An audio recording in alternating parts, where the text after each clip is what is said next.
Muito bom dia a todos.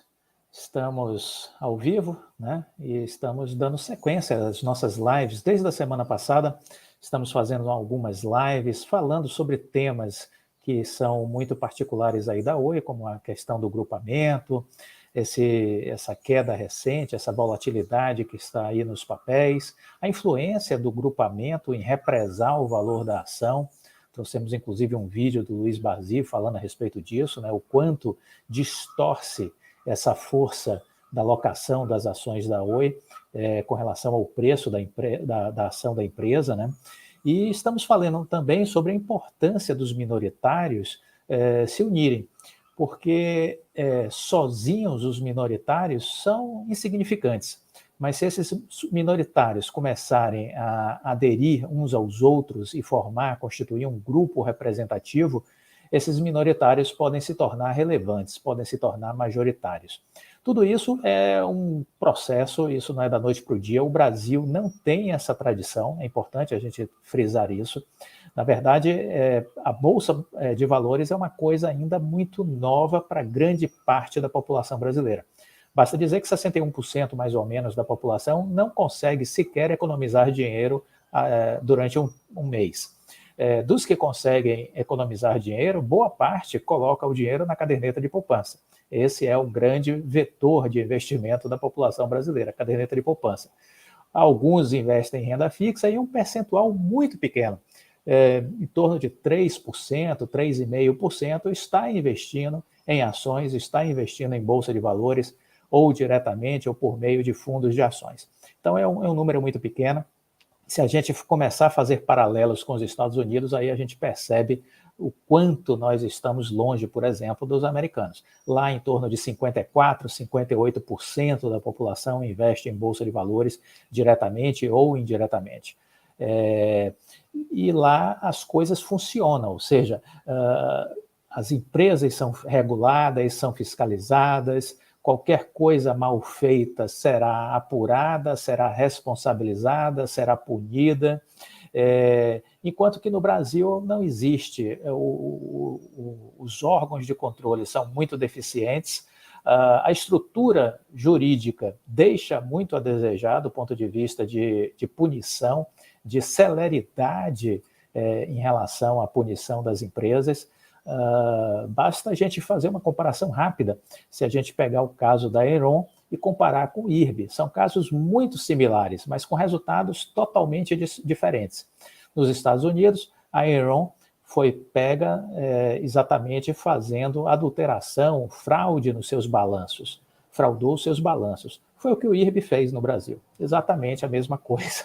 Nos Estados Unidos, a empresa foi acusada, foi denunciada, seus dirigentes foram presos, o juiz decretou sentenças para vender patrimônio, para fazer a reparação das perdas dos acionistas que tiveram por conta das fraudes contábeis, a empresa deixou de existir, os dirigentes foram presos, isso tudo muito rapidamente, e a empresa que fazia auditoria também foi penalizada a ponto de fechar. Era uma das grandes empresas de auditoria do mundo, a Arthur Andersen, rivalizava com a Pricewaterhouse à época, e a Arthur Andersen fechou as portas. Está ressuscitando agora como empresa de consultoria, não mais como empresa de auditoria.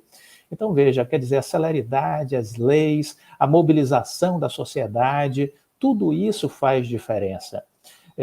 Sabemos que ainda estamos muito longe, basta ver o exemplo do IRB, nós ainda não tivemos praticamente o ressarcimento, não houve ainda dos acionistas que tiveram perdas, as punições para a empresa, ao que me conste, são praticamente inexistentes, aos seus dirigentes, enfim, e a empresa continua aí no mercado, né? E as pessoas que eram investidores de IRB estão aí com seus prejuízos. Vimos também recentemente casos com tratamentos diferentes, Brasil e Estados Unidos, por exemplo, de empresas que foram envolvidas com a Lava Jato, né? Braskem e Petrobras, por exemplo, que negociam na Bolsa Americana, foram punidas lá e tiveram que pagar multas e indenizações aos acionistas que tiveram perdas porque recorreram, alegando que as perdas foram em função de práticas de corrupção que gerou prejuízos para a imagem da empresa e, consequentemente, desvalorizou as ações, os investimentos dessas pessoas. Aqui no Brasil, ao que me conste também, nada evoluiu nesse aspecto, nesse sentido. O que se percebe é que os minoritários no Brasil, eles são muito desarticulados, eles são muito frágeis, e nessa luta entre o rochedo e o mar, os acionistas ficam esmagados, né, na batida das ondas nos rochedos. É isso que precisa mudar. É preciso organização, é preciso falar sobre este assunto. Infelizmente, quando a gente olha na internet, a gente não vê canais de pessoas que falam de investimentos tratando dessas temáticas, né? Mas eu julgo que isso é uma coisa muito importante. Se não se fala, é preciso começar a falar e mostrar a importância disso. É um processo educativo, é um processo de evolução.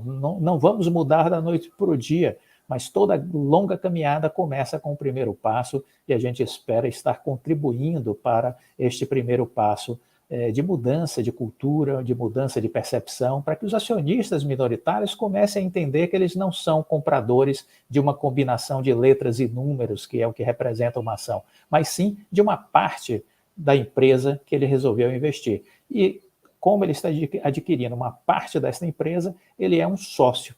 E ele tem que se comportar como um sócio e não como um colecionador de letras e números. E aí é uma mudança de percepção. Bom, dentro dessa lógica, dessas lives que a gente está fazendo, no dia de hoje, nós vamos conversar com o Eduardo Silva, ele que é formado, né, ele é doutor em Direito Privado e Direito Processual, mestre em Direito dos Negócios pela Universidade Federal do Rio Grande do Sul. Ele também é membro do Comitê Brasileiro de Arbitragem, da Comissão de Arbitragem da Ordem dos Advogados do Brasil, do Rio Grande do Sul. Autor de um livro que fala sobre a recuperação do prejuízo de acionistas, um livro muito interessante. Depois vamos disponibilizar o link aqui para quem quiser conhecer essa obra dele, porque eu acho que é uma leitura oportuna para que a gente possa, vamos dizer assim, desenvolver essa consciência de que precisamos ser investidores mais ativos. Ele também é membro da Comissão de Arbitragem, ADR, da Câmara de Comércio Internacional de Paris. E nós vamos conversar com ele exatamente sobre isso, sobre alguns cases que a gente poderia olhar e compartilhar com vocês as nossas visões, as visões dele com relação ao caso do IRB, esse papel das auditorias e a importância também de se responsabilizar essas auditorias, porque, no fundo, acabam fazendo vistas grossas ou sendo conivente com práticas que não são as mais corretas, né? Isso a gente viu no caso da Enron, e isso a gente precisa questionar, por exemplo, nos casos de Petrobras, nos casos de IRB, que nível de conivência teve essas empresas de auditoria que estiveram legitimando balanços com tantos problemas e situações obscuras, não é? Então, no dia de hoje a gente vai fazer essa conversa que eu tenho certeza que vocês vão apreciar muito. Eu vou introduzi-lo aqui agora na nossa live, vou chamá-lo aqui, só um instantinho. Muito Olá. Bom dia, Eduardo. Muito bom dia, tudo bem? Muito bom dia, muito obrigado pelo convite. Assim, é um enorme prazer estar aqui contigo, porque nós temos acompanhado o teu trabalho, assim, extremamente bem desenvolvido, sobretudo em relação a algumas empresas, mas é um trabalho que é fundamental no Brasil hoje, que diz com educação financeira, que diz com consciência do investimento. Então, assim, para mim e para o Instituto Empresa, que na verdade aqui eu represento hoje, é uma grande alegria estar contigo. Muito obrigado. Olha, eu queria que você começasse falando um pouquinho sobre você, sua formação, o trabalho que você desenvolve, e aí a gente vai fazendo um bate-bola, vamos dizer assim, e fazendo uma troca em relação aos conteúdos e os temas. Na verdade, assim, eu venho do mundo da arbitragem, que é um mundo, não do futebol, é a arbitragem, é importante dizer, que lá no início, em 96, quando começou a lei de arbitragem no Brasil de 96, embora a arbitragem já fosse utilizada há muitos e muitos anos no Brasil, Mas em 96, quando ela surge, a lei de arbitragem, um grande jornal brasileiro publicou uma matéria sobre a lei e colocou um apito de juiz, né, para ilustrar a matéria, o que não tem nada a ver. A arbitragem, na verdade, simplesmente é um meio de solução de conflitos em que nós nos valemos de agentes privados ao invés dos agentes públicos. Ao invés do juiz que foi concursado, as pessoas escolhem alguém da sua confiança, alguém que mereça a confiança para julgar. E justamente, nós estamos falando aqui do campo de autonomia, no campo da liberdade. Se as pessoas podem dispor de algum direito, então, se nós temos uma briga sobre uma caneta, e qualquer um de nós pode jogar fora a caneta, também pode resolver como que uma disputa sobre essa caneta vai ser resolvida. Então, na verdade, é isso. A arbitragem é um sistema muito antigo, que é diretamente ligado ao mundo empresarial, porque muitas vezes, ao longo da história, os empresários, as indústrias, não puderam e não podem esperar pelo Estado para resolver os seus conflitos. Sim. Então, a Câmara de Comércio Internacional que tu referiu, ela tem a Câmara de Arbitragem mais antiga e mais assim conhecida no mundo, porque justamente ela ofereceu para o sistema de comércio internacional um meio privado, sigiloso, rápido e técnico de solução de conflitos, porque os árbitros geralmente são especialistas em tópicos, em temas extremamente específicos. E foi por essa relação com a arbitragem que eu acabei chegando ao mercado de capitais, né, em disputas desse tipo. E depois me percebi de uma coisa, que nessas disputas do mercado de capitais que chegaram, que começaram a usar a arbitragem, não havia quem atuasse em defesa dos minoritários. Então, vamos dizer assim, o controlador, a grande empresa, ela está bem estruturada, mas não havia ainda uma mínima articulação dos minoritários. E quando eu falo dos minoritários, eu posso falar do nano-minoritário, que é aquela pessoa Sim. que tem 2 ações, mas eu posso falar de um fundo de pensão, porque um fundo de Sim. pensão como Previ, enfim, um grande fundo de pensão, o FUNCEF, ele também é minoritário nas suas companhias investidas. Né?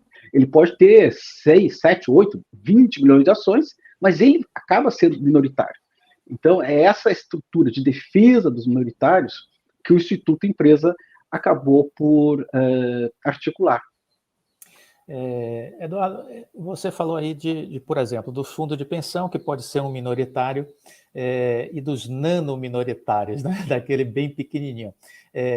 E aí eu já vejo aí que dentro até mesmo dessa definição de minoritários, nós temos já uma desigualdade brutal, né? É verdade, porque é uma questão muito interessante, né? Nós temos categorias de minoritários, né? E o grande Eu não tinha parado para pensar sobre isso ainda. Hoje, tu vê que coisa interessante. Hoje, por exemplo, os servidores públicos de todas as esferas, eles, com as últimas reformas de previdência, eles, vamos dizer assim, foram convidados a serem investidores. Sim. Por quê? Porque a previdência mudou, ela não é mais integral, né, paritária, ela não é mais para toda a vida, ela foi jogada um pouco mais mais à frente no futuro, e foram criados os regimes próprios de previdência, né, na qual os servidores descontam para um fundo privado, que para a futura remuneração desses servidores, ou de parcela da remuneração desses servidores quando se aposentarem, precisa ter rendimentos. Então, nós temos muitos hoje fundos de pensão de diversos tamanhos. Nós podemos ter um fundo de pensão, um regime próprio de previdência, do município lá de 20 mil habitantes. E temos dos servidores públicos da União. Sim. E temos dos servidores da Petrobras.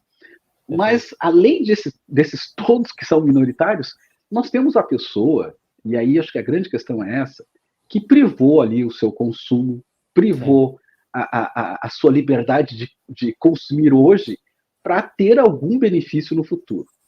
Isso ele pode ter feito isso com uma ação, 10 ações. Era o que ele tinha. Ele pode ser um balconista do McDonald's, mas ele conseguiu conter o seu consumo do presente para ter alguma resposta no futuro. Sim. E ele é minoritário também, com certeza. E nós temos que conseguir hoje, o grande desafio é atender a todos esses minoritários quando haja algum problema. E aí essa questão também muito crucial aqui. eu fico pensando nessa pessoa que conseguiu conter o seu consumo, que acreditou no investimento, que estudou o investimento, Sim. mas que daqui a pouco não tem investimento. É. Não porque ele errou, mas porque coisas estranhas aconteceram. Sim. Perfeito. E nessas coisas estranhas acontecendo, isso a gente precisa, olhando a história, né? E não só olhando o Brasil, olhando para o mundo, a gente pode perceber que ao longo da história empresarial, coisas estranhas acontecem. É normal que coisas estranhas aconteçam, até diria. O que não é normal? É o tratamento às coisas estranhas. Vamos dar um nome às coisas estranhas, né? É fraude, é manipulação contábil, é sobre prevalência do interesse e do poder do controlador sobre os minoritários, né? No Brasil, sobretudo, o controlador, muitas vezes, é uma família. Sim. É um pequeno grupo. Então, uma família, um pequeno grupo, tem lá um capital tão importante da empresa, que talvez ela tenha fundado, e que podia ser dela, da livre iniciativa, do livre mercado, que bom que seja assim, mas quando ela abriu o capital, ela deixou de ser dona. Essa é uma questão interessante.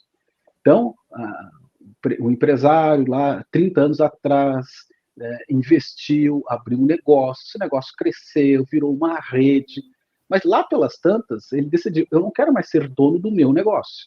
Sim. Então, eu vou pegar dinheiro na economia popular, vou pegar dinheiro na rua, vou chamar investidores para que sejam donos comigo.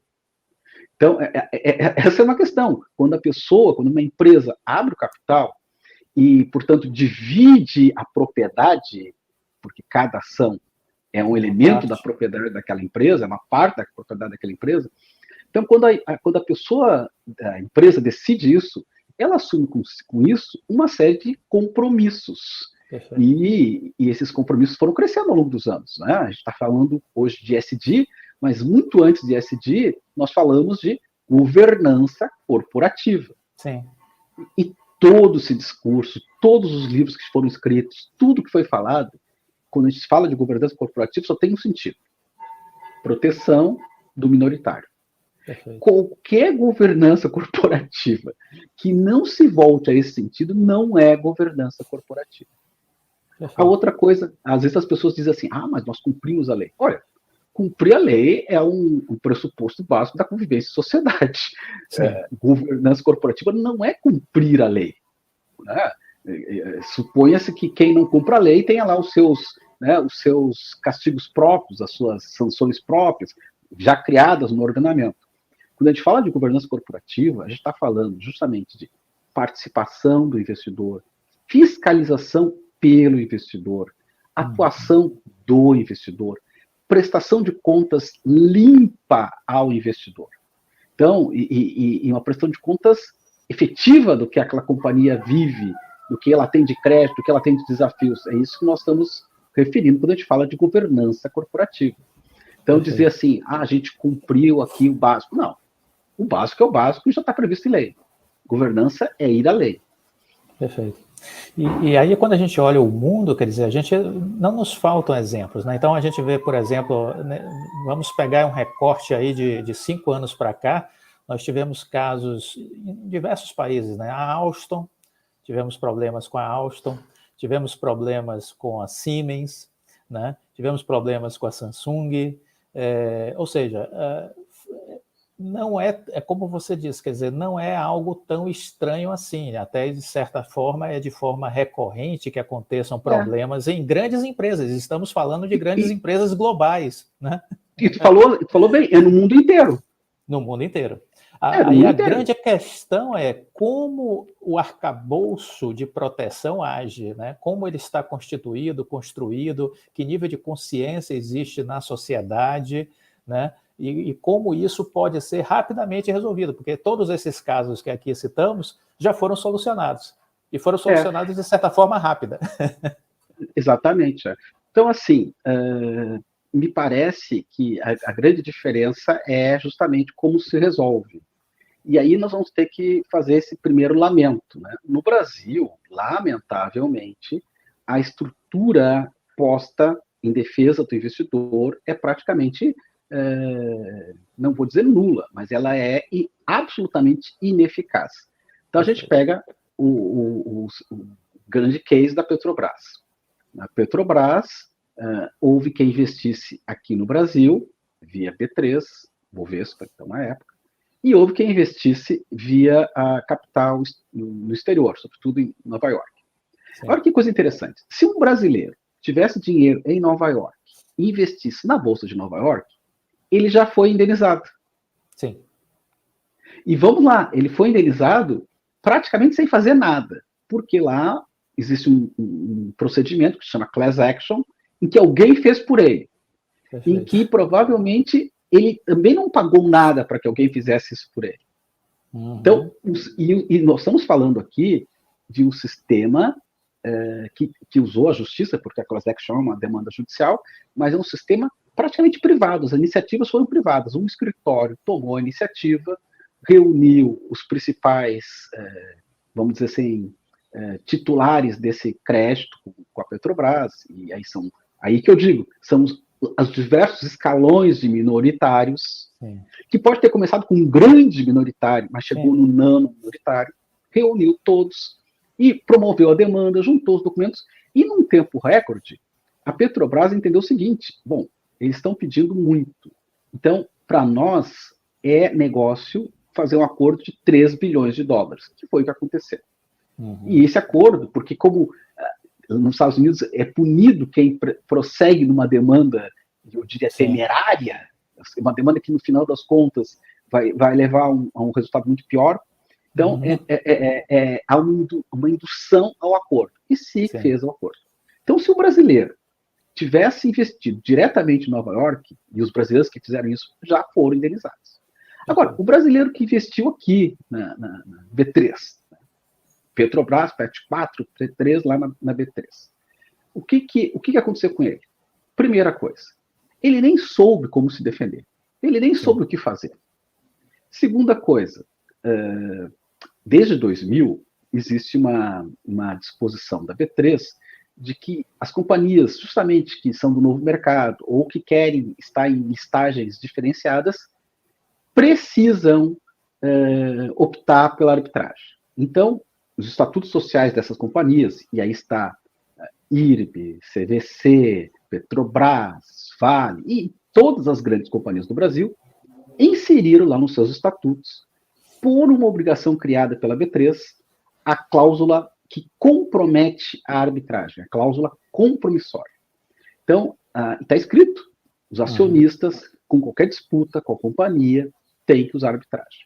Então, essa é a questão. Essas arbitragens foram iniciadas, a Petrobras tem sido muito, isso eu falo que se tornou público, né?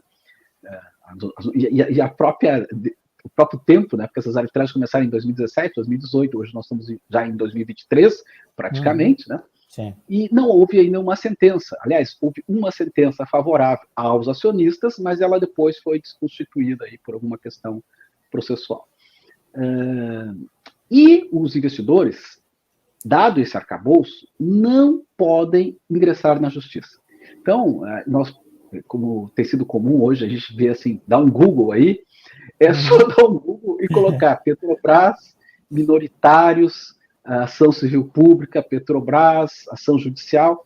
A justiça, desde 96, e aí voltamos para a arbitragem, ela entende o seguinte, que se as partes, de alguma forma, se vincularam à arbitragem, a justiça não conhece da demanda. Então, todas as demandas em que existe cláusula que compromete a arbitragem são extintas no judiciário. Então, lá naquela época, ali, no auge da crise da Petrobras, houve muitas iniciativas assim, pessoais de investidores, né, minoritários, que tentaram na justiça pleitear ressarcimento e que foram não só extintas, mas foram extintas com prejuízo, né? Duplo. Primeiro prejuízo, as custas do advogado, etc. Segundo prejuízo, eventualmente não ter conseguido entrar na arbitragem. Sim. Porque como confiaram na demanda judicial, quando foram entrar na arbitragem, já tinha prescrito o prazo para entrar na arbitragem. Então, é um prejuízo duplo. Então, esse é o nosso contexto. Eu acrescentaria um outro problema no nosso sistema, que não é culpa do órgão, mas é das contingências. A CVM. A nossa CVM não tem comparação com o seu órgão análogo americano. E às vezes a gente espera que tenha. Então, a gente vê muita gente dizendo assim, mas a CVM não falou nada. Ora, a CVM, há pouquíssimo tempo, julgou casos de 2008, 2007. Casos lá da Petrolão, Mensalão, pouquíssimo tempo, ou seja, julgou agora, esse ano. Então, ela demora muito tempo, porque ela não tem estrutura. Ela tem uma análise absolutamente técnica e, sobretudo, e aí é uma grande questão, a decisão da CVM, como a gente vê assim, CVM multa em 500 mil. Primeira pergunta, 500 mil paga um rombo de 500 milhões? Eu acho que tem uma certa desproporção. Sim. Mas tudo bem. O CVM multou o dirigente em 500 mil. Para onde vai esse dinheiro? Vai para a União. Esse dinheiro não reverte para o acionista. Não reverte para o acionista. Então, aí, Ministério Público. O Ministério Público, às vezes que a gente teve contato, o Ministério Público é uma instituição importantíssima na sociedade brasileira, no sistema de justiça, mas às vezes que a gente teve contato, a gente vê claramente que o Ministério Público não está aparelhado para atuar em defesa dos investidores. Eu diria até o contrário. Às vezes que a gente fala assim, olha, é um investidor. Mas se é investidor, não precisa do Ministério Público. Porque, de novo, a ideia de que o investidor é sempre alguém muito rico, e geralmente do mal, né? O Ministério Público tem esse viés, né? De ser contra, muitas vezes, as empresas de cara. Ele já tem essa postura. Mas também, a gente tem visto em relação à pessoa do investidor. Sim. Se a pessoa se qualificou como investidor, que está reclamando alguma coisa, ele já não merece atenção, no mínimo. Porque se é que ele não merece ser castigado por isso, mas com certeza a atenção ele não merece. Então ele já é descartado. E aí nós estamos, e aqui nós estamos. Nós estamos numa situação em que, e aí acho que a grande questão é essa, quem defende o investidor? Só o investidor. Quem atua em prol do investidor? Só o investidor. Quem é que pode fazer mudanças nesse cenário? Somente o investidor. Claro, o investidor reunido com outros investidores. Perfeito. E aí eu vejo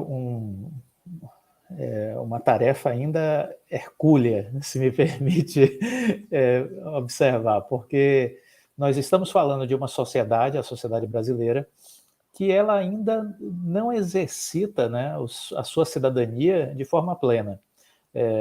Muito, eu acredito, em função do baixíssimo nível da nossa educação, né? Temos aí 75% de pessoas analfabetas funcionais, as pessoas que conseguem, às vezes, terminar o ensino médio são pessoas com baixíssimos níveis de conhecimento, e aí a dificuldade de defender, de ter o entendimento dos seus direitos, de defender os seus direitos é muito grande. Isso para tudo, seja para a saúde, para a infraestrutura, para o que a gente olhar. E aí, quando a gente dá um zoom naquele investidor que está dentro deste contexto, né, aí a dificuldade, ao meu ver, parece que ainda fica maior ainda, né? Sabe que tem uma coisa muito curiosa, tu referiu aí a um extrato da sociedade, que é a maioria, aquele que ainda não teve acesso a bens fundamentais da vida, como educação, conhecimento, etc. Mas eu vou dizer que, inclusive com gestores de fundos de investimento, eu tenho tido algumas surpresas. Sim. Porque, por algum estranho motivo, eu não consigo ainda entender bem, existe no Brasil um certo conformismo com prejuízo na Bolsa. Como se fosse mesmo um cassino. Sim. Então, eu não investi, eu apostei. Sim. E a aposta podia dar certo, podia dar errado. É verdade. É um mercado de renda variável. É um mercado de risco. Eu não posso tirar isso. Mas uma coisa por exemplo, um risco, Covid. Outro risco, a guerra da Ucrânia. É um risco. Agora, quando eu estou diante, e no caso, por exemplo, do IRB, vamos pegar um caso famoso. O caso do IRB. É um caso confesso. A companhia veio e confessou. Ela confessou, reitera, e fez, não foi uma confissão, foram várias confissões. Ela, olha, nós fraudamos, nós vamos republicar os balanços, aqui tinha um rombo.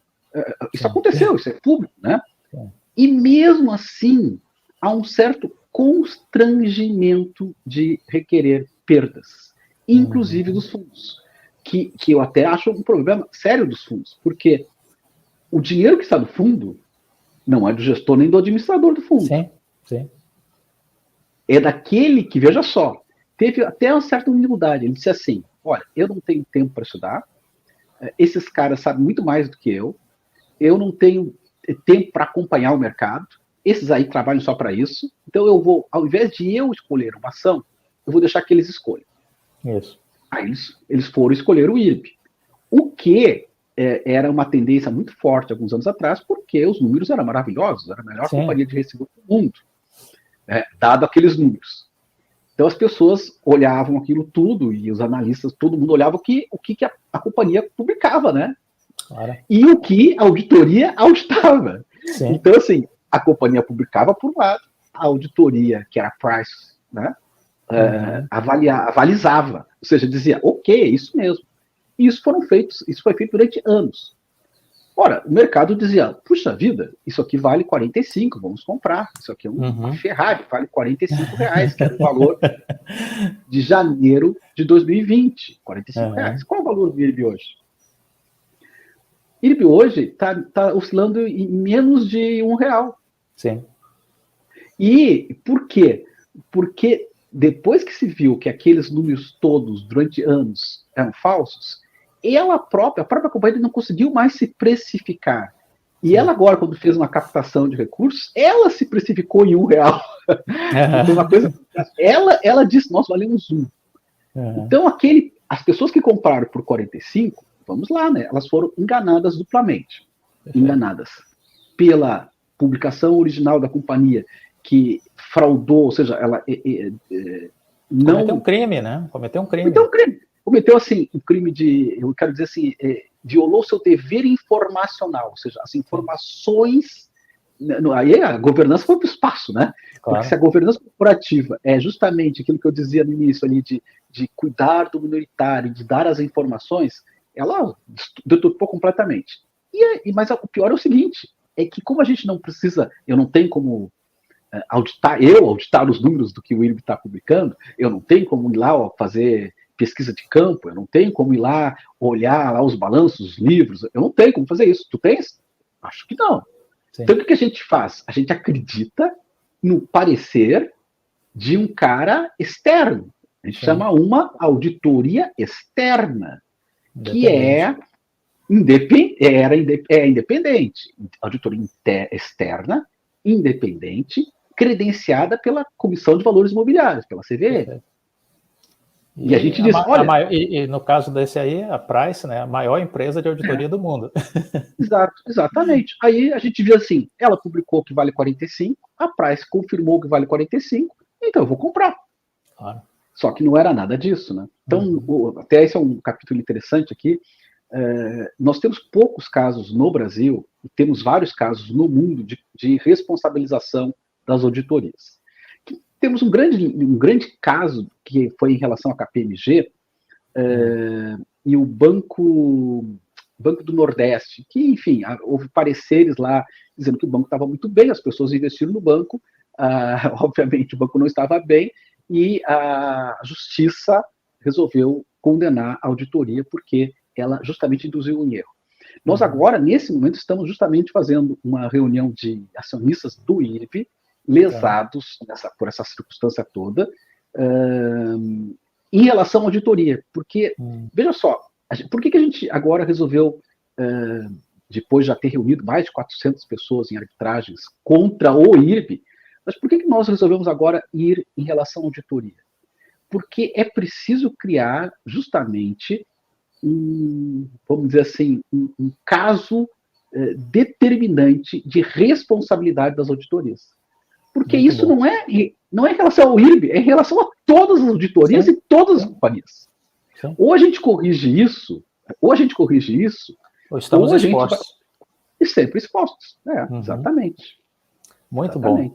Eu acho que isso é super importante. E aí, não sei que nível de conhecimento você tem com relação ao caso da Iron, mas se você tiver, poderia fazer um um apanhado assim, mostrando as diferenças fundamentais do contexto americano, nesse case, Heron? A diferença é essa, que na verdade resume tudo aquilo que a gente falou. Nos Estados Unidos, há todo um sistema protetivo. Então, imediatamente, a CVM deles entra em ação. E tem poder de investigação e tem poder de prisão. Né?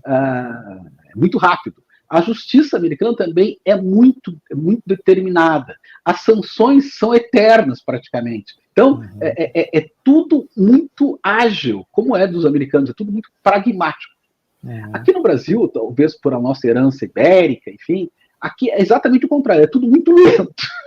Então, veja só o caso do IRB.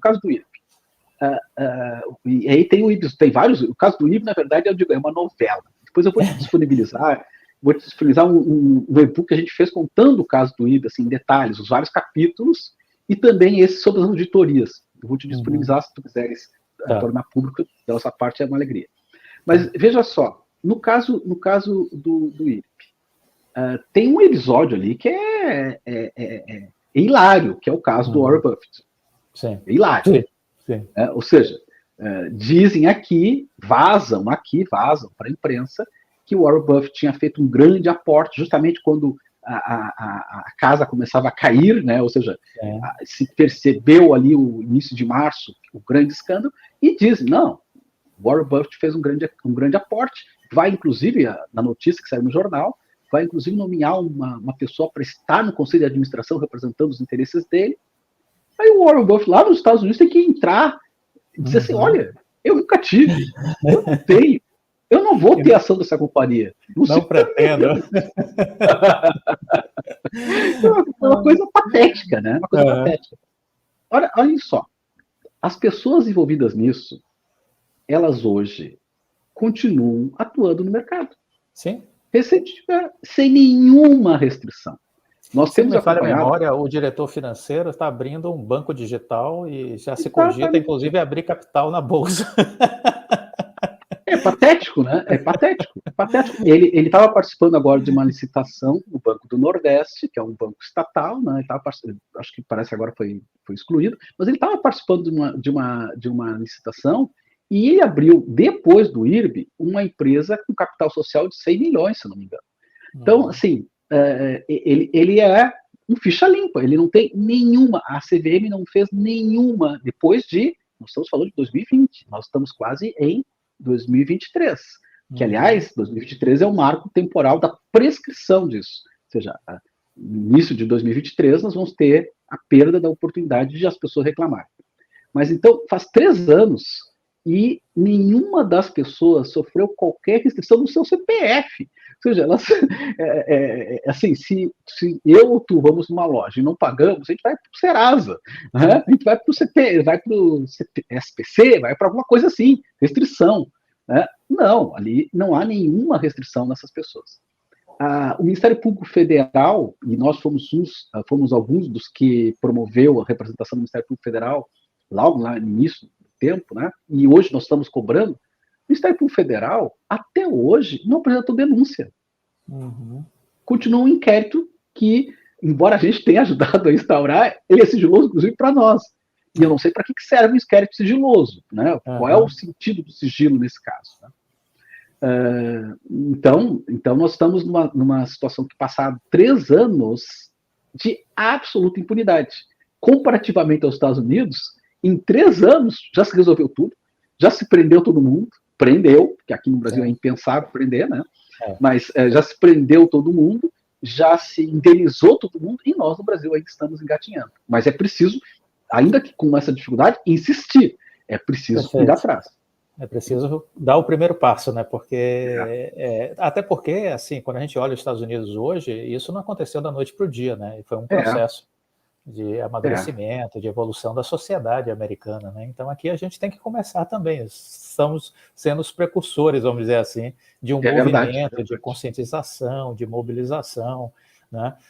Para que essas pessoas, como você disse logo no início, que economizaram o dinheiro de uma vida, né? Deixaram de gastar para economizar, para investir, acreditando numa vida melhor no futuro decorrente desse dinheiro ganho na bolsa, para que essa pessoa não seja enganada, né? Enganada atos ilícitos, que aí estamos falando não de risco, estamos falando de ilicitudes. É o cara que fraudou o balanço, é o cara que fez uma venda de um capital da empresa de forma, vamos dizer assim, obscura, né? Obtendo vantagens pessoais, praticou atos ilícitos de corrupção, de fraude. Então, tudo isso são crimes e que precisam, vamos dizer assim, ser tratados dessa forma e talvez com mais severidade, né? Eu acho que o que falta também ao país não é só a celeridade do julgamento,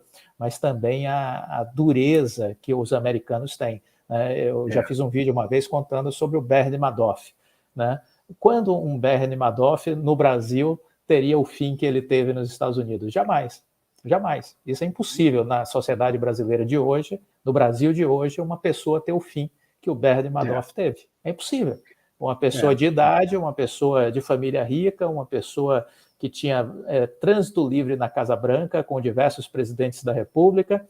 De repente, essa pessoa é apanhada numa fraude, é presa imediatamente, todos os bens confiscados, condenado à prisão perpétua e morre na cadeia. Não importa a idade, não importa absolutamente nada. Nada. Morreu preso agora recentemente. Então, é isso. Quer dizer, mas será que eles estão errados e nós é que estamos certos? E aí alguém diz assim, mas a gente não pode trazer essas coisas de fora para cá, porque senão nós vamos afugentar o mercado de capitais. Vejam as empresas brasileiras que estão abrindo capital no exterior.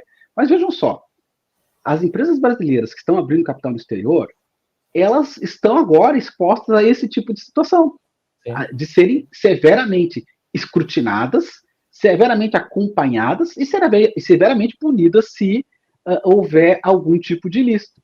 Ou seja, na verdade, isso tudo que tu falou da eficácia americana, ela aponta de que o mercado precisa disso. Sim. Porque o mercado que tem essa segurança, ele dá muito mais conforto para o investidor.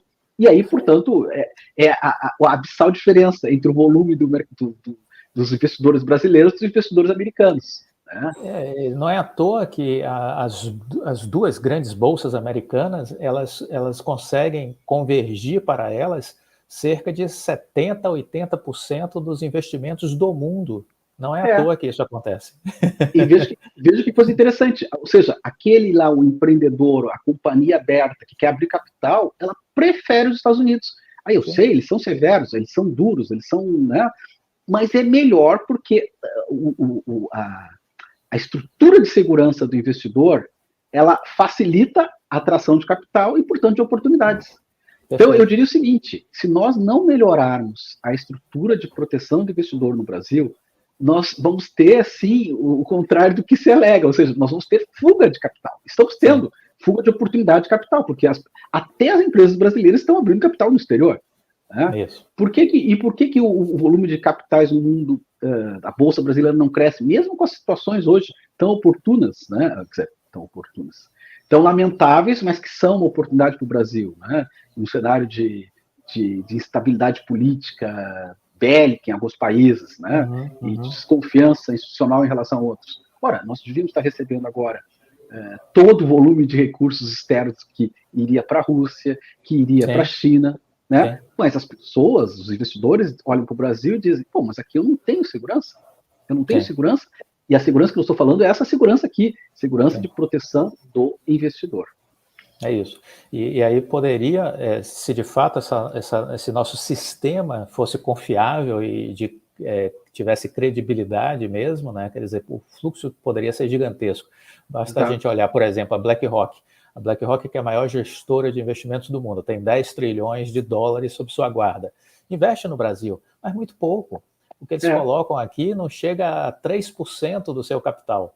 E para onde vai todo esse capital? A boa parte, a grande maioria, para o mercado americano, porque é lá que eles entendem que existe confiabilidade, credibilidade, seriedade, rapidez, empresas bem administradas, se vamos dizer assim, pisarem em alguma casca de banana, serão rapidamente punidas e a vida segue, né?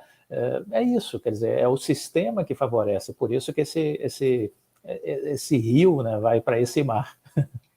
Nós estamos, de alguma maneira, e aí nós, dentro lá do site do institutoempresa.com.br. A gente tem as várias iniciativas com várias companhias, porque praticamente nós somos a única linha de defesa hoje, assim, de todos os investidores minoritários, do pequeno, do nano, até os maiores. Mas o que a gente hoje também está desafiado a fazer é justamente prevenir essas situações. Porque no final do dia, como algumas pessoas falam, no final do dia, as empresas são pessoas. No final das contas, as empresas são pessoas. Sim. Então, a gente tem que garantir que nessas companhias existam pessoas comprometidas, não só no discurso, mas na prática, com os acionistas minoritários. Então, se é importante ter essas áreas que eu referi aqui de enfrentamento, no caso do prejuízo, também é preciso a gente ter uma linha atuante de prevenção ao prejuízo, né, de resguardar o investimento. E aí nós estamos com duas grandes frentes. A primeira, que é essa dos conselheiros, ou seja, nós criamos um fórum de conselheiros vinculados aos acionistas minoritários. Então, as pessoas que estão ali, elas estão justamente já impregnadas, vamos dizer assim, comprometidas já pela sua vida, pela sua carreira, pelo seu trabalho, pela sua formação, com os valores que são próprios aos acionistas minoritários. Então, são várias pautas que defendem a prática dos acionistas minoritários. Então, a gente tem lá pessoas de diversas áreas e sempre precisamos de outras pessoas, porque são essas pessoas que nós vamos, quando das assembleias, e esse é outro ponto, indicar, promover e votar. Porque as pessoas, o acionista, ele compra a ação e esquece da ação, ele compra e abandona a ação. E um pedaço do poder que ele comprou com a ação é o poder de votar, é o poder de influenciar. E ele esquece disso. Ele pensa assim, eu comprei uma ação que vale R$5. Não, comprou uma ação que hoje está cotada em R$5, ela pode subir, ela pode descer, mas tu comprou também um direito de participar, e eu diria até um dever de participar na proteção desse investimento. Perfeito. Então, nós estamos muito comprometidos com essa, agora na próxima rodada de eleições para Conselho de Administração, Conselho Fiscal, Comitês de Auditoria, de inserir pessoas vinculadas, comprometidas com as pautas próprias dos minoritários. Isso é muito importante. Até agora, em setembro, a CVM publicou uma nova resolução definindo qual é o perfil do chamado conselheiro independente. Por que ele é um conselheiro independente? Porque ele não pode ter vínculo com o controlador. Sim. Ou seja, ele tem que ser uma pessoa que represente os minoritários, que represente o interesse que nem sempre vai combinar com aquele que tem a maior parte das ações. Ele tem que ser alguém que tenha possibilidade de discutir, de enfrentar aquelas situações assim estranhas dentro da companhia. Então, o nosso fórum é de conselheiros independentes que se pautem pelos minoritários.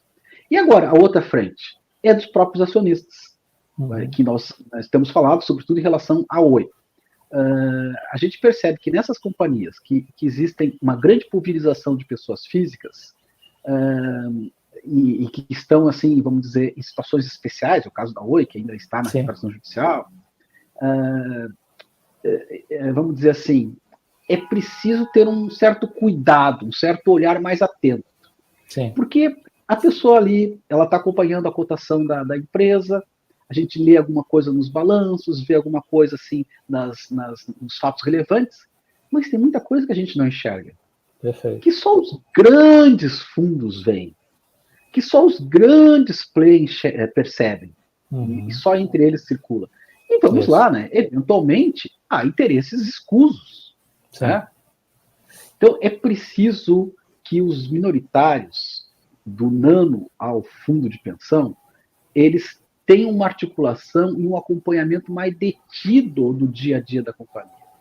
Então, a gente está criando o que a gente chamou de clube de investidores, que é justamente uma agregação desses investidores no mesmo grupo para atuar. Embora seja muito difícil assim nas assembleias propriamente ditas, nós temos que fazer uma procuração e fazer o pedido público de procuração, mas vamos ter que enfrentar isso, que às vezes é caro, né? Isso é caro o pedido público de procuração, se a gente, por exemplo, quer que uma pauta seja incluída, ou quer que uma pessoa seja posta no conselho, o pedido público de procuração exige uma publicação no mesmo jornal que a companhia publicou o seu edital. Então, vai publicar no valor, o valor econômico é um absurdo, o valor. O valor é alto, né? O valor é alto, o custo é alto. Então, mas a gente precisa enfrentar e superar essas dificuldades, porque só assim a gente vai ter certeza de que aquilo que interessa ao pequeno investidor, médio investidor, né, pessoa comum como nós, assim, vai ser realmente amparado. Então, essa ideia do clube de investidores, ela é muito importante na perspectiva de fazer aquilo que tu falava no início, dar peso aos que são muitos, mas que estão desencontrados. Perfeito. Aí a gente aprofundando um pouco no caso da Oi, né? O que a gente vê? A gente vê uma base acionária diferente de quase todas as empresas, muito pulverizada e muito nas mãos das pessoas físicas.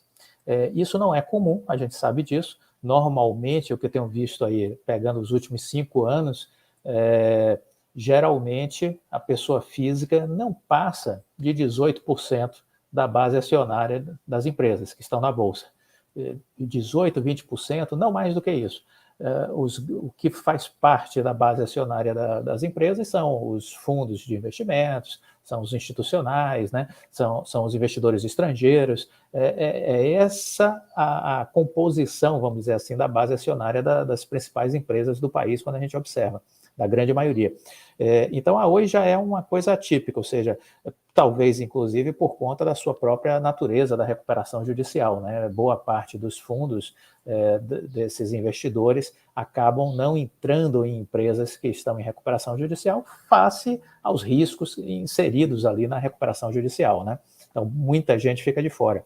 E aí, o que a gente vê é hoje um universo gigante de ações na mão dessas pessoas físicas. E aí tem de todo, né? Tem daquele maior até o nano, no minoritário, como você falou, né? Mas tem muito nano na Oi. Tem muito pequeníssimo investidor. Muita gente que tem ali 100 ações, 50 ações, 200, 1.000 ações, quer dizer, gente com muito pouco investimento. E o que a gente vê hoje é pessoas totalmente desarticuladas, que não entendem de nada do meio empresarial, não têm a menor noção sobre o ambiente corporativo, né? Entraram na empresa por conta do oba-oba que se criou na internet, nas redes sociais, de que seria uma virada de chave na vida das pessoas, que elas ficariam milionárias da noite para o dia. Muita gente acreditou nisso, né? E aí hoje você vê que essas pessoas estão, vamos dizer assim, refém das circunstâncias. Elas não participam, elas não sabem onde buscar informações confiáveis. E o que eu tenho feito estudo de caso da Oi já há 2 anos, o que eu vejo é que há muita manipulação de informação, de conteúdo, na mídia como um todo, né? Fica evidente, a gente não tem como provar, mas fica evidente que tem gente por trás orquestrando as notícias. E essas notícias são orquestradas de tal forma para que gere volatilidade nos papéis. Então, que eles ora subam, ora desçam. Existe a prática do aluguel de ações, que represa a ação. Aí estão os grandes investidores institucionais, sobretudo, trabalhando na alocação das ações, impedindo que a ação avance, né? E a empresa, embora ela venha fazendo o seu dever de casa, ou seja, tudo que o Rodrigo Abreu, que é o CEO da empresa, colocou no planejamento estratégico, ele entregou. Se algo saiu de errado, vamos dizer assim, muito se deve à procrastinação dos órgãos de controle, né, da Anatel, do CAD, que procrastinaram demais a questão da avaliação de venda de determinados ativos, sobretudo da Oi Imóvel, que demorou demais para ser autorizado. Isso afeta um pouco a dinâmica do caixa da empresa. Vamos ver agora, vai vir essa semana que vem aí, dia 9, aliás, vem a publicação do balanço. Vamos ver como é que vem esse balanço, que esse balanço é importante, porque é o balanço da nova Oi. Da Oi já com um balanço mais limpo, já tirando a empresa que ela se desfez ao longo do passado, porque no caso da Oi, ela está deixando de ser uma velha empresa e se tornando uma nova empresa que é totalmente diferente da antiga. A antiga vivia de telefonia fixa e móvel. Essa empresa não existe mais, morreu. Existe uma nova empresa que vive de conectividade e de tecnologia.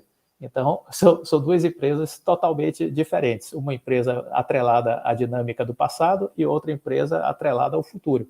Conectividade e tecnologia. Então, o que vai ser desse balanço? A gente ainda vai ver. Mas, de qualquer sorte, a gente tem uma boa gestão? Eu acredito que sim. Eu acho que o Rodrigo Abreu está fazendo um bom trabalho, está entregando os resultados. Mas a gente fica muito refém dessa comunicação que sai na mídia.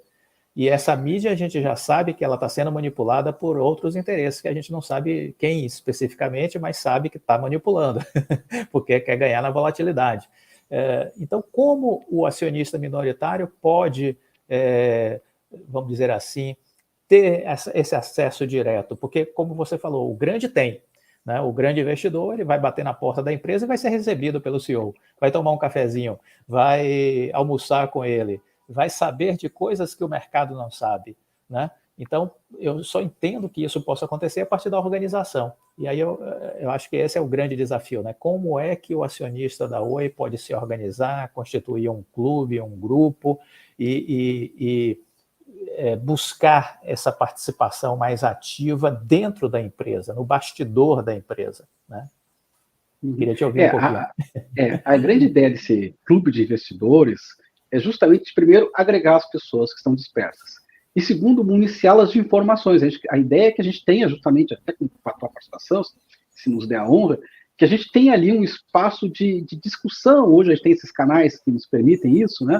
De discussão das teses e de formação de consenso. Ou seja, a pessoa entra no grupo, nós vamos representar, e a pessoa que talvez até surja uma pessoa dentro desse grupo que possa representar, por estar conhecendo melhor, que seja votada para representar o grupo, e que acompanhe justamente essas dinâmicas que, vamos dizer assim, não podem ser acompanhadas pela mídia. A mídia especializada está completamente comprometida. E nós temos no Brasil hoje, vamos falar isso textualmente, né? Vamos falar textualmente. Nós temos uma contaminação, porque alguns fundos são donos dos principais canais de mídia especializada em investimentos. Sim. Então, aliás, nós temos tem até alguns problemas piores. É uma casa de research, é um Sim. fundo e é dono de mídia. Sim. Então, essa combinação é perversa. Sim. Porque um recomenda, o outro, daqui a pouco a pessoa olha lá a notícia isenta, exatamente no sentido da recomendação, e o outro vende. A gente tem uma norma CVM que sugere que esses movimentos, quando são da mesma corporação, têm que ser segregados, mas também para isso tem um jeito, né? O Brasil sempre arruma um jeito. Então, tu cobra uma participação naquele jornal, naquele site, né? Tu não é dono do site, tem uma participação, mas tu manda naquilo. Sim. Então, as notícias que saem nos principais sites, eles estão muitas vezes comprometidos com essa, vamos dizer assim, essa pauta, que é uma pauta de quem efetivamente vai ganhar com corretagem, vai ganhar com locação, vai ganhar de outras formas, né? Então aí eu fico pensando no pequeno investidor, que ele abre o jornal, abre lá um site, olha aqui, estão dizendo que vai subir. Aí ele vai lá no relatório lá do analista de uma casa de research que faz parte do mesmo grupo, olha, Sim. aqui tem recomendação mesmo, vai lá e compra, né? Uhum. E aí na cena seguinte, tem uma queda brutal, e aí não tem um ilícito. Não tem um Sim. ilícito. Não está configurado. Não tem, não tem nada, aí não tem o que fazer, não tem o que fazer. Uhum. Então, o que é importante, né, que nós queremos que a pessoa tenha no clube de investidores? Que ela tenha essa informação, de certa forma, enfim, de um clube.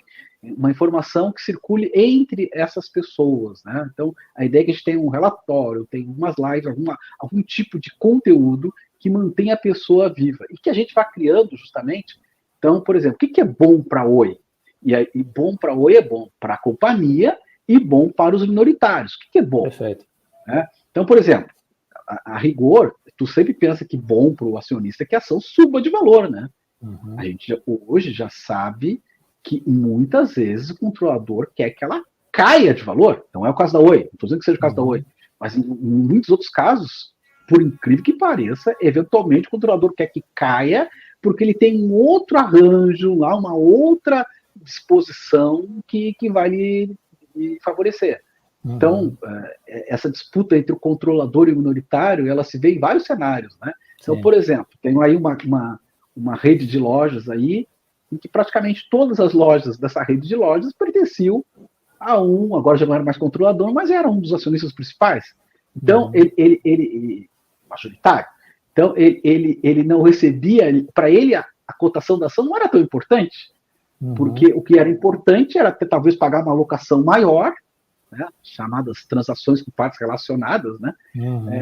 Ele recebe mais pela transação ali do aluguel dos seus imóveis do que a valorização da ação. Então, de repente, para ele, o controlador, é melhor que a ação caia.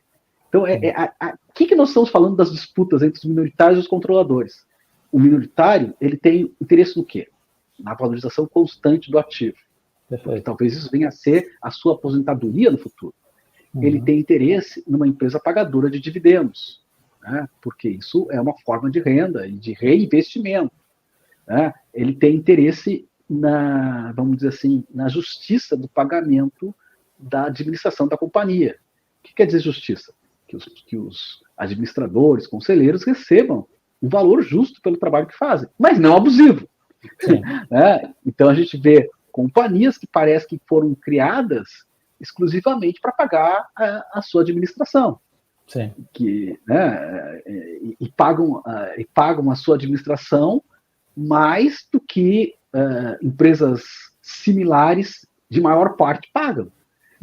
Então, são essas disputas que o representante dos minoritários tem que ter no cotidiano da empresa.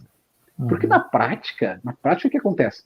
Sai aquele edital cheio de letras, não sei quanto, desse tamanho, chamando para uma assembleia, aí cria um monte de empecilho para o acionista participar. O acionista, primeiro que ele não vai, mas vamos lá que ele insista e se faça presente sozinho. Ele não vai conseguir nem vai conseguir nada. Agora, se nós entrarmos numa assembleia, olha, nós somos aqui 300 pessoas que têm 600, 1 milhão de ações. Ora, 1 milhão, 2 milhões, 7 milhões de ações. Isso vai ter que ser ouvido, né? Isso vai ter que ser ouvido. Né? E se por acaso alguma manobra for feita que seja em detrimento do interesse dos minoritários, pelo menos se registra, pelo menos se reclama e pelo menos se constrange. Então, pode até ter gerado um prejuízo, mas gerou menos do que eles queriam. Estamos vendo isso um pouquinho ainda engateando, mas estamos vendo um pouco isso nos minoritários da Petrobras, né? Pelo menos nesses últimos meses. A gente tem visto vamos dizer assim, um ativismo de um minoritário que não é tão minoritário assim, porque ele está numa escala maior, né? Mas que, de certa forma, está dentro daquela classificação que você fez dos minoritários, né? Eu acho até assim, nós temos o maior interesse de apoiar esses minoritários grandes também, porque eles têm uma condição, enfim, mais obviamente mais fácil, de representar o conjunto dos minoritários. Então, um minoritário que representa um fundo de investimento, né, que é minoritário na Petrobras, ele pode servir como um catalisador dos pequenos. Então, nós tivemos agora há pouco, nós chegamos a fazer isso em relação à CVC, nós fizemos o pedido público de procuração, e claro, um fundo, ele tem lá, 10 milhões de ações. A gente tem que, para ter 10 milhões de ações entre as pessoas físicas, tem que juntar muita gente, ou algumas pessoas físicas de maior expressão.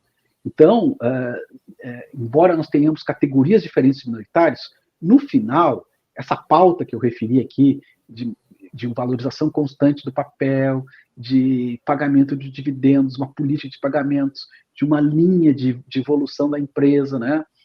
Isso é mais ou menos comum a todos nós, né? Todos os minoritários. O benefício vai ser estendido a todos, né?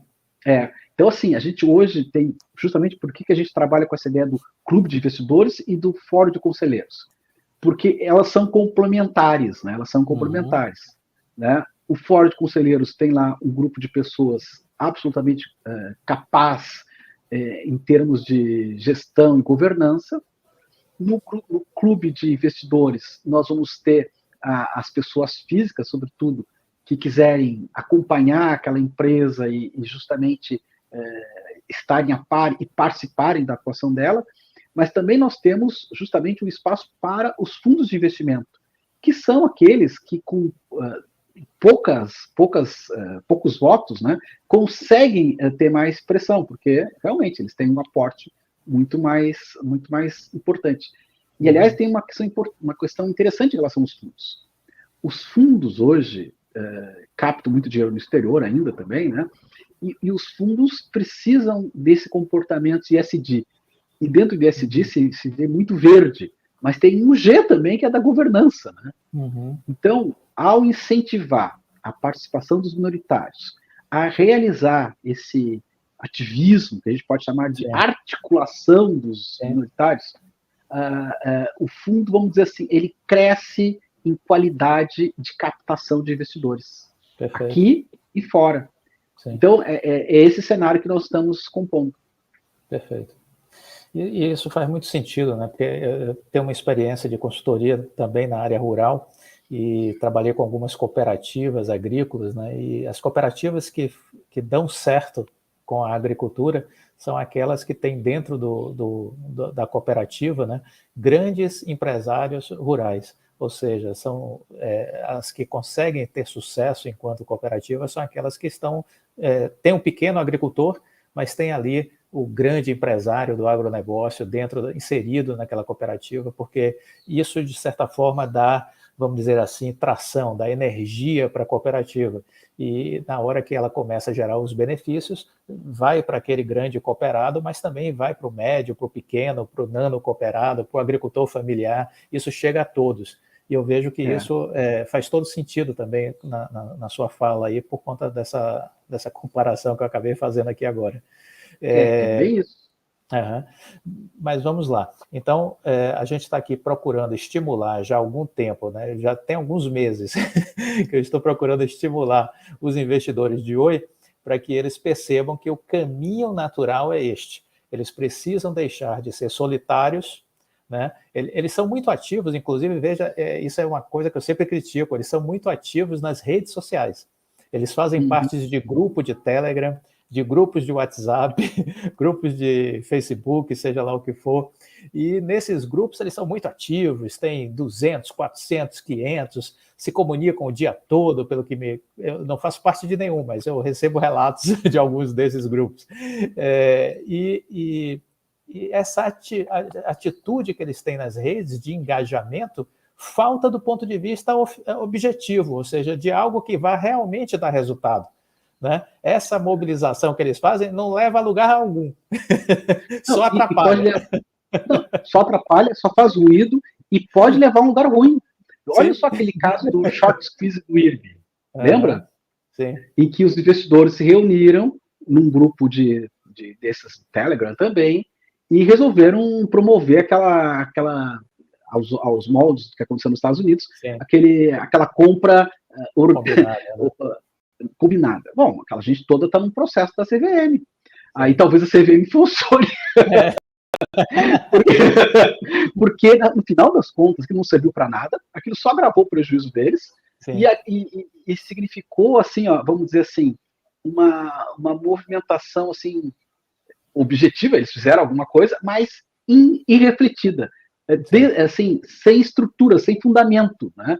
E, de fato, eles estavam, na prática, manipulando o mercado, fazendo manipulação de mercado. Na prática, é isso.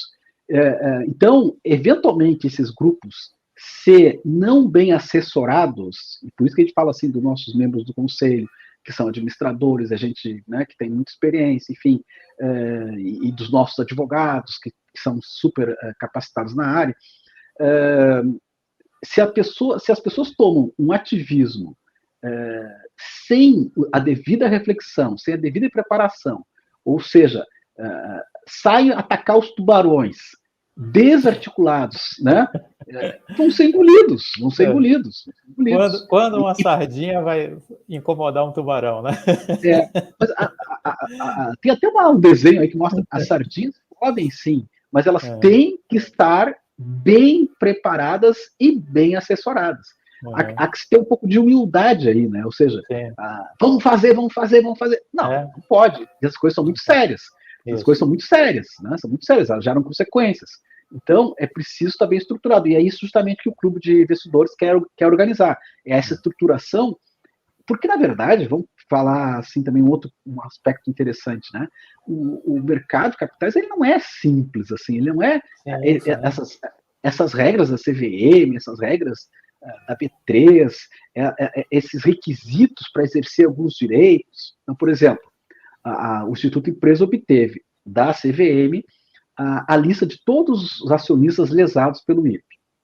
Então, a gente conseguiu, exercendo um direito que está lá na lei das SAs, nós temos aqui, a gente representava acionistas lesados e pedimos à CVM, olha, nós representamos já um grupo grande de acionistas, mas nós precisamos de mais acionistas lesados. Então, a gente usou o instrumento certo, legalmente correto, pedimos à CVM a lista, obviamente o IRB esperneou, fez tudo que pôde, né, nos caluniou de tudo que foi imaginável, né, porque uma das coisas que eles dizem, mas eles vão cobrar para ingressar, mas também não posso fazer nada de graça, né, ou seja, uma arbitragem hoje custa 1 milhão, 2 milhões, então é preciso que isso seja remunerado de alguma maneira, esse dinheiro tem que surgir de algum lado. Então, o IRB falou isso, mas eles vão atacar as pessoas. Não, era preciso reunir os acionistas. E era preciso reunir os acionistas do jeito certo. E o jeito certo era pedindo a CVM. E a CVM, o colegiado da CVM, por 2 oportunidades, confirmou a nossa legitimidade para fazer isso e a correção do instrumento. Então, esses instrumentos existem, mas eles são complexos. Eles são difíceis. Eles são caros. E aí nós, justamente, como associação, conseguimos articulá-los de uma forma melhor. Tá. Então, dentro dessa lógica, quer dizer, a gente pode estar estimulando esses investidores de Oi a procurarem você, Eduardo, do Instituto Empresa, para pensar nessa ideia de um clube de acionistas da Oi, é isso? É isso. Isso. Nós, na verdade, já estamos justamente montando esse clube, já temos até algumas adesões. E eu posso, depois, quando a gente encerrar aqui, eu te mando já o nosso link de adesões, já está organizado. E as nossas 2 grandes referências são essas, né? O site institutoempresa.com.br, o perfil no Instagram, que é Acionistas Minoritários, né? E por esses 2 canais nós estamos aí disponíveis e já pedindo que as pessoas se reúnam agora, porque essas assembleias determinantes do futuro das companhias, e da Oi inclusive, elas vão acontecer até abril do ano que vem. Até uma postagem que a gente fez foi assim, a eleição mais importante, nós temos uma eleição importante nas próximas horas, né? Mas a eleição mais importante para a sua vida é a eleição que acontece em 2023, que é, de novo, a eleição de quem manda nas empresas. Quem, no final das contas, vai decidir os dividendos, os juros e o crescimento do seu patrimônio. Ou a destruição também. Então, é importantíssimo que o acionista perceba isso. Nos Estados Unidos, esse período de assembleias, né, tu deve acompanhar, é um verdadeiro show, né? As pessoas vão para uma assembleia de corporação como se fossem para um jogo de futebol, no sentido evento, assim, né? De um grande evento, em que o controlador, a gente tem a imagem do Warren Buffett de novo, ele vai lá e passa horas falando, conversando, atendendo o nano investidor. Naquele dia, ele pode fazer perguntas para o Warren Buffett. No Brasil, nós estamos muito longe disso, nós estamos numa assembleia que é muito formal, cheia de advogados, que trancam o investidor de toda forma. Mas a nossa presença é que vai fazer essa mudança. Perfeito. Olha, muito obrigado por esse bate-papo, né, pela sua disponibilidade em estarmos aqui conversando. Depois, por favor, me mande os links, que eu também vou estar aqui disponibilizando esses acessos para que as pessoas procurem, conheçam mais, inclusive também disponibilizando o seu livro, né? A gente vai estar fazendo essa divulgação e vamos manter o contato, porque eu acredito que é super importante esse passo que eu vejo que é necessário no caso do acionista da Oi, com quem eu falo quase que todos os dias, mas também eu acho que isso serve para uma amplitude maior, né? Para que as pessoas entendam que o que nós estamos aqui conversando vale para o acionista da Oi, mas vale para ele também em relação a qualquer outra empresa, a Exato. PetroRio, a Vale, a Petrobras, a Magazine Luiza, enfim, não importa qual seja a empresa, a atitude, né, o comportamento precisa ser similar, no sentido de se empoderar da sua condição de sócio. Né? É sobre isso que estamos falando, ser sócio de uma empresa. E as pessoas ainda não acordaram para isso, mas eu acho que a gente pode ajudá-los. Exato. Clóvis, muito obrigado pelo convite, foi uma grande alegria, gostei muito da conversa. Nós estamos sempre à disposição e contamos contigo, sobretudo nessa iniciativa relacionada à Oi e todas as outras, né? Em todas as outras, contamos contigo e estamos abertos, institutoempresa.com.br, e ali, por ali, todas as nossas redes, os nossos contatos à disposição de todos os acionistas minoritários. Muito obrigado. A gente volta a se falar com certeza. Um forte abraço e um excelente fim de semana. Obrigado.